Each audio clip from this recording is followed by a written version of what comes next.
नमस्कार दोस्तों, आप सभी का एक बार फिर से हार्दिक स्वागत है इस YouTube चैनल पर। तो दोस्तों, आज हम बात करने वाले RBSc क्लास 10 की जो सामाजिक विज्ञान की बुक है उसके अंदर एक पार्ट है जिसका नाम है जल संसाधन। तो ये जो जल संसाधन है बहुत ही इंपॉर्टेंट पार्ट है। 8 नंबर ये सामाजिक विज्ञान का पार्ट है। तो ये जो पार्ट है इस बार बोर्ड एग्जाम 2021 के लिए भी रखा गया है। जो 40% सिलेबस काट कर जो 60% सिलेबस रखा गया है उसके अंदर भी ये पार्ट है लागू है। तो इसके अंदर से कुछ भाग काटे गए हैं और ये जो पार्ट है 8 नंबर इसमें से कुछ भाग हटाकर कुछ पॉइंट्स हमारे लिए रखे गए हैं। तो वो पॉइंट कौन कौन से रखे गए हैं आज इस वीडियो में हम पढ़ने वाले हैं। वो जो पॉइंट्स है बहुत ही इंपॉर्टेंट पॉइंट है और वो पॉइंट रखे गए हैं वो विशेष राजस्थान के संदर्भ में रखे गए हैं, जिसके अंदर आपको यहाँ पर दिख रहा होगा। यहाँ पर जो ये पॉइंट्स है ये रखे गए हैं 8 नंबर पार्ट के अंदर जिसका नाम है जल संसाधन। ये जो पॉइंट्स है ये रखे गए हैं। तो आज इन्हीं पॉइंट्स के बारे में विस्तार से पढ़ने वाले हैं। बोर्ड एग्जाम 2021 के लिए बहुत इंपॉर्टेंट है, इसीलिए इसे हम गहन अध्ययन के साथ पढ़ने वाले हैं। तो वीडियो को पूरा जरूर देखना। तो चलिए हम शुरुआत करते हैं। सर्वप्रथम हम जानते हैं जो राजस्थान की प्रमुख सिंचाई परियोजनाएं हैं उनके बारे में। ये हमें पढ़ना है 2021 एग्जाम के लिए, हमें ये दिया गया है पढ़ने के लिए।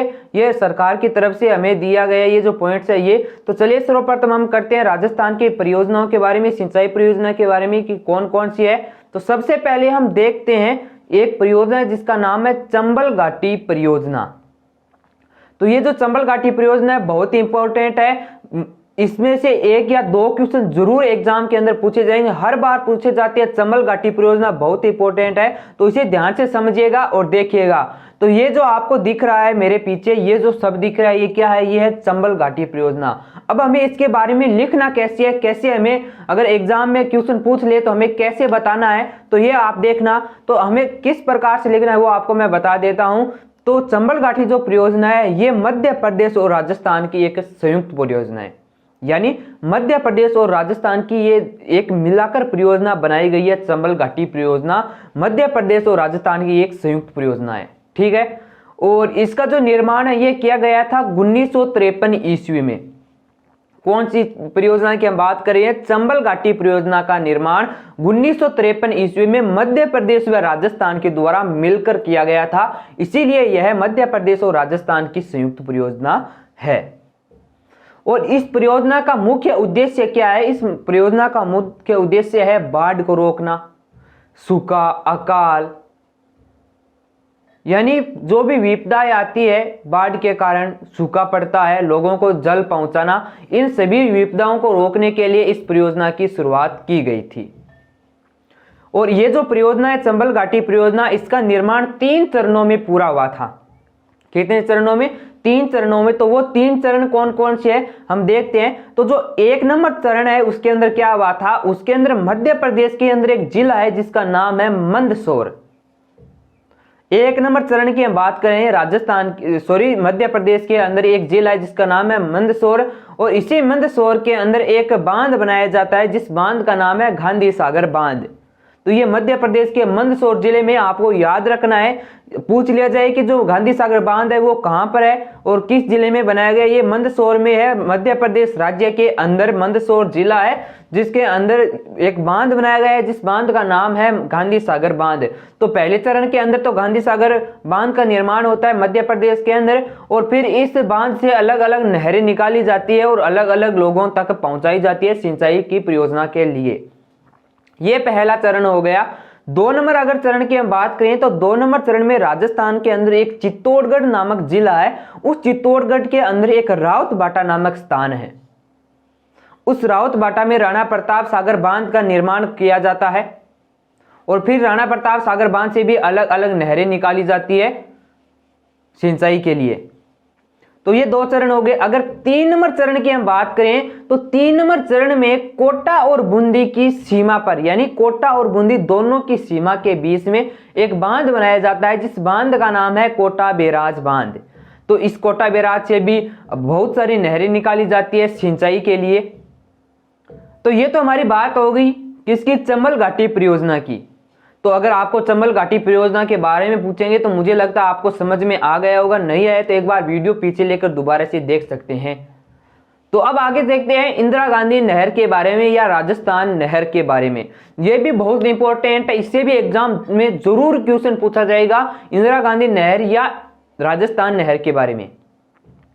तो चलिए जानते हैं इंदिरा गांधी नहर या राजस्थान नहर के बारे में। तो ये जो इंदिरा गांधी नहर है, इसका निर्माण राजस्थान में जो थार का मरुस्थल है, उस मरुस्थल में जल आपूर्ति, सूखा एवं लोगों को पानी पहुंचाना तथा सिंचाई करने के लिए पानी पर्याप्त कराना तथा अंतर्राष्ट्रीय सीमा पर आबादी बढ़ाने के लिए निर्माण किया गया था। इंदिरा गांधी नहर की हम बात कर रहे हैं, इसका निर्माण अंतर्राष्ट्रीय सीमा पर आबादी बढ़ाने के लिए, क्योंकि जहां पर पानी होगा वहां पर लोग रहेंगे, वहां पर खेती की जाएगी, वहां पर आबादी बढ़ेगी, तो इसीलिए अंतर्राष्ट्रीय सीमा पर आबादी बढ़ाने के लिए इस नहर का निर्माण किया जाता है। इस उद्देश्य से इसका निर्माण किया जाता है। और ये जो नहर है, इसकी जो लंबाई है वो है 649 किलोमीटर। कितनी? 649, यानी 650 किलोमीटर में से एक कम।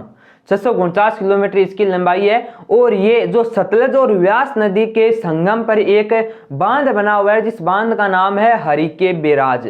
तो ये हरिके बैराज से निकलकर 169 किलोमीटर तो पंजाब के अंदर बहती है और 14 किलोमीटर हरियाणा के अंदर बहती है। वहां से बहती हुई बाकी इसकी लंबाई पूरी राजस्थान के अंदर 169 किलोमीटर पंजाब और 14 किलोमीटर हरियाणा के अंदर बहती है। बाकी सारी यह राजस्थान के अंदर बहती है। और राजस्थान में यह बाड़मेर के गड्ढा रोड तक बहती है।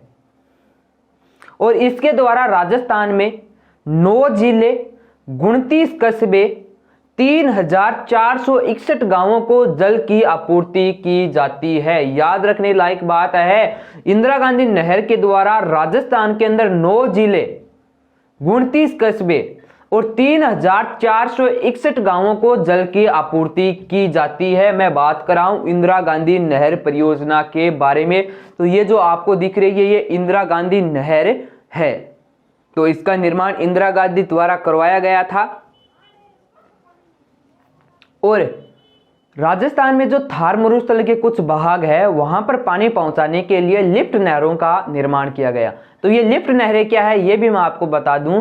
तो मान लीजिए एक नहर बग रही है, अब साइडों में जैसे इस साइड पानी पहुंचाना है, तो वहां पर क्या है, ऊंचाई है, ऊंचाई होने के कारण वहां पर पानी नहीं पहुंच रहा है। इसलिए पानी को थोड़ा ऊंचा चक कर फिर जो छोटी छोटी नालियां बनाकर वहां थार के मरुस्थल में या मरु प्रदेश में पानी पहुंचाया जाता है। इस विधि को कहा जाता है लिफ्ट नहर। जो छोटी छोटी नहरें होती है उसे लिफ्ट नहरें कहा जाता है। और राजस्थान के अंदर कुल 9 लिफ्ट नहरें हैं। कितनी है? 9 लिफ्ट नहरें हैं राजस्थान के अंदर। तो ये आपके समझ में आ गया होगा। और इस नहर के द्वारा 17 करोड़ या 17.41 करोड़ हेक्टेयर भूमि की सिंचाई की जाती है। बहुत इंपॉर्टेंट बात है, एग्जाम में पूछ लिया जाए कि इंदिरा गांधी नहर के द्वारा कितनी भूमि का जो है सिंचाई की जाती है, तो इसके द्वारा 17.41 करोड़ भूमि की सिंचाई की जाती है। मैं आपसे कह रहा हूं इंदिरा गांधी नहर के बारे में। तो इससे हमें यह पता लगता है कि यह 100% क्या है, सिंचाई परियोजना की प्रणाली है, 100%। तो आशा करता हूं आपको चंबल घाटी परियोजना और इंदिरा गांधी नहर के बारे में बहुत अच्छी तरीके से समझ में आ गया होगा। अगले वीडियो में जो हमारे जल संसाधन से संबंधित कुछ टॉपिक है, जो अन्य नहरें हैं, अन्य नदियां हैं, अन्य बांध है, वो अगले वीडियो में पढ़ने वाली है। अगर वीडियो ज्यादा लंबा हो जाएगा, आप भी बोर होने लगेंगे, आपके भी समझ में नहीं आने वाला है। तो वीडियो कैसा लगा कमेंट बॉक्स के अंदर जरूर बताना है। अभी तक चैनल को सब्सक्राइब नहीं किया है तो सब्सक्राइब और वीडियो को लाइक करना मत भूलना। तो जल्द मिलते हैं अगले नई वीडियो में, तब तक के लिए धन्यवाद, बाय।